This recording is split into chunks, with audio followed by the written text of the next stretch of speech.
Welcome to my YouTube channel K2 Mantra. Friends, आज मैं आप लोग लेकर आया हूँ ऑल अबाउट नंबर्स।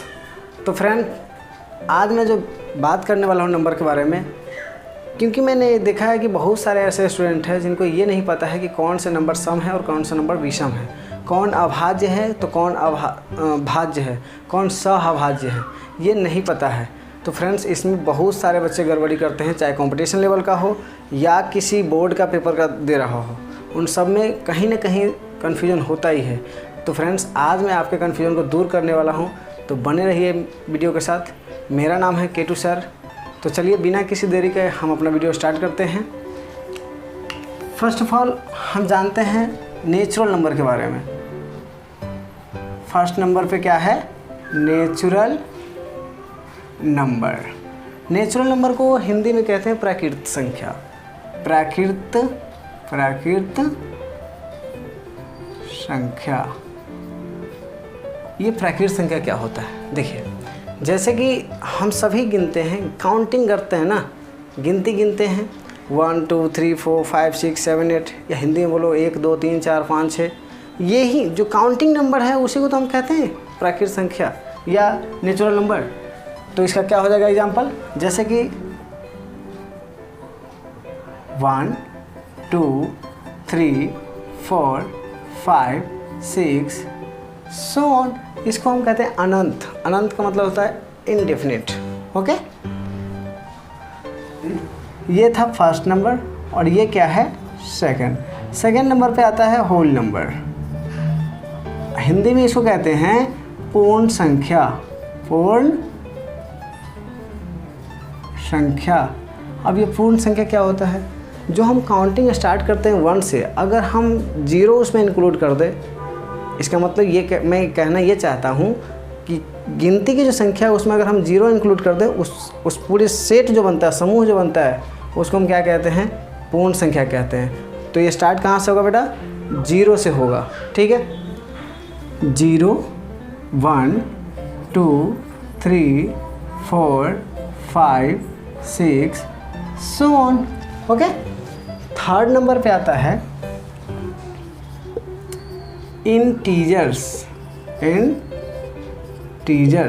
इंटीजर्स को कहते हैं पूर्णांक। क्या कहते हैं? पूर्णांक संख्याएं। पूर्णांक संख्या का मतलब ये हुआ कि जैसे जो नंबर लाइन होता है, यानी संख्या रेखा जो होती है, ये हुआ संख्या रेखा। देखो, ये संख्या रेखा है। हम जानते हैं कि जो ये 0 होता है, इसके लेफ़्ट साइड में जाने पे क्या होता है? नेगेटिव नंबर्स होते हैं, और राइट साइड में जाने पे क्या होता है? पॉजिटिव नंबर्स होते हैं। तो ये या तो 0 से लेफ़्ट जाइए या तो राइट जाइए, और या 0, ये सभी के सभी क्या है? पूर्णांक संख्याएं हैं। ठीक है, हम एग्जाम्पल के तौर पे आपको समझाने की कोशिश करते हैं। जैसे -2 0 -5 3 4, ये सभी के सभी, या तो माइनस लगा दो या तो प्लस लगा दो या तो 0 है, ये सभी के सभी क्या है? पूर्णांक संख्याएं हैं। नेक्स्ट, फोर्थ नंबर पे है इवन नंबर। इवन नंबर, इसको हिंदी में कहते हैं सम संख्या। सम संख्या क्या होता है? सम संख्या का मतलब है वैसी संख्याएं जो 2 से पूर्ण रूपेण कट जाए। इसका मतलब जो 2 से पूरा कटता है उसी को हम क्या कहते हैं? सम संख्या कहते हैं। ठीक है, जैसे 2 4 6 8 10 12 14 16, ऐसे जितने भी नंबर्स हैं जो 2 से विभाज्य होता है उसको हम क्या कहते हैं? सम संख्या कहते हैं। ऐसी जितनी भी संख्याएं हैं जो 2 से विभाज्य होते हैं उसको हम क्या कहते हैं? सम संख्याएं कहते हैं। 5 नंबर पे है odd number. Odd number. Odd number को हम हिंदी में कहेंगे विषम संख्या। विषम संख्या। अब विषम संख्या क्या है? स्वाभाविक है, अगर जो 2 से करता है वो सम संख्या है, तो जो 2 से नहीं करता है वो क्या होगा? विषम संख्या होगा। जैसे 3 3 5 7 9, 11, ऐसे जितने भी नंबर्स हैं जो 2 से नहीं कटता है, पूर्ण रूप में नहीं कटता, उसको हम क्या कहते हैं? विषम संख्या कहते हैं। परफेक्ट स्क्वायर नंबर हम वैसी संख्याओं को कहते हैं जिनका स्क्वायर रूट जो होता है पूरा प्रॉपर वे में एक नंबर आता है, ठीक है, वो डेसिमल में ना आ सकता है, उसको हम कहते हैं परफेक्ट स्क्वायर नंबर। जैसे आप 16 का हम स्क्वायर रूट तोड़ेंगे तो क्या आएगा? 4 आएगा, ठीक है, कंप्लीट एक नंबर है या नहीं है। ऐसे ही अगर 25 का अगर तोड़ेंगे स्क्वायर रूट तो कितना आएगा? 5 आएगा। 9 का तोड़ेंगे तो कितना आएगा? 3 आएगा। 36 का तोड़ेंगे तो कितना आएगा? 6 आएगा। तो जो ये 9 है, 36 है, 4 है, ये सभी के सभी क्या है? कम्प्लीटली एक परफेक्ट स्क्वायर नंबर है, ठीक है।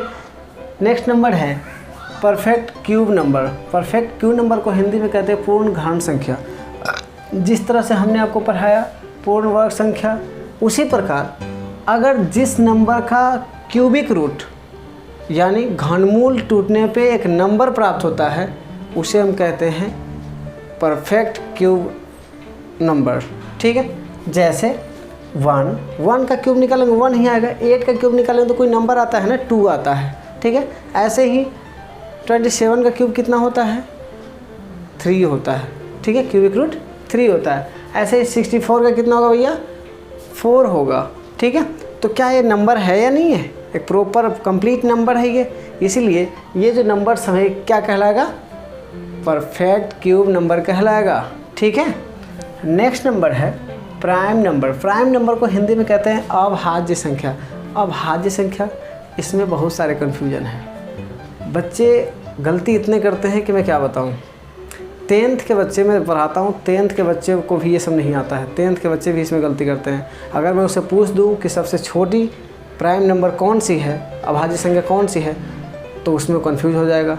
बेटा इस बार आप कन्फ्यूज नहीं होने का है। मैं क्लियर ये बताना चाहता हूँ कि प्राइम नंबर सबसे छोटी 2 होती है। कौन सी होती है? 2 होती है। तो सर आप ये पूछिएगा कि 1 क्यों नहीं होती है? क्योंकि प्राइम नंबर का जो डेफिनेशन है वो कहता है कि वैसे नंबर जिसका 2 और केवल 2 ही क्या हो? फैक्टर हो, गुणनखंड हो, वैसे नंबर को हम क्या कहेंगे? प्राइम नंबर कहेंगे, ठीक है। केवल 2, जैसे 2 का क्या होगा फैक्टर? 1 और 2 आएगा। 3, ठीक है। 4 नहीं होगा। क्यों नहीं होगा? क्योंकि भैया इसका तो देखो 1 आता है, 2 आता है और 4 आता है, ये 3 इसके फैक्टर हो जाते हैं। बट 5 को ले लो तो 5 में क्या है? 1 और 5। ऐसे ही 7 को ले लो तो कितना होगा? 1 और 7। ऐसे ही जो नंबर हैं जिनके 2 और केवल 2 ही क्या हो? गुणनखंड हो, उसे हम क्या कहते हैं? प्राइम नंबर कहते हैं। अब बात रह गई 1 की। 1 प्राइम नंबर नहीं है। क्यों नहीं है? क्योंकि 1 का देखो 1 × 1 भैया है तो 1 ही ना, इसलिए इसका फैक्टर कितने हैं? 1 ही है। केवल एक ही इसका, केवल एक ही क्या है? फैक्टर है। इसीलिए ये क्या कहलाएगा? प्राइम नंबर नहीं होगा, ठीक है। अब बात आती है, क्वेश्चन पूछता है, मैंने जो रेलवे का पेपर दिया था उसमें भी पूछा गया था सबसे छोटी सम अभाज्य संख्या कौन सी है? तो भैया सम अभाज्य संख्या एक ही तो है, 2 है, क्योंकि 2 सम भी है और अभाज्य भी है, ठीक है। और अगर पूछेगा कि सबसे छोटी विषम अभाज्य संख्या कौन सी है, तो उस केस में आ जाएगा आंसर 3, ठीक है, क्योंकि 3 क्या है? विषम नंबर है, ठीक है। ऐसे ही नेक्स्ट नंबर की ओर हम बढ़ते हैं, कंपोजिट नंबर। कंपोजिट नंबर को कहते हैं हिंदी में भाज्य संख्या। भाज्य संख्या का मतलब क्या होता है? जिससे हमेशा 2 से क्या होगा? अधिक गुणनखंड होगा, ठीक है। जैसे हम अगर नंबर लेते हैं 4 का आप देखिएगा तो क्या आएगा? 1, 2 और 4, ये तीनों नंबर से 4 का डिविजिबल हो जाता है, ठीक है। ऐसे ही 6 में भी यही है, 1, 2, 3 और 6, यानी ये 4 नंबर से होता है। ऐसे जितने भी नंबर्स हैं ना, ये सभी के सभी के गुणनखंड जो है 2 से अधिक होते हैं। तो आपको आई होप समझ में आ गया होगा।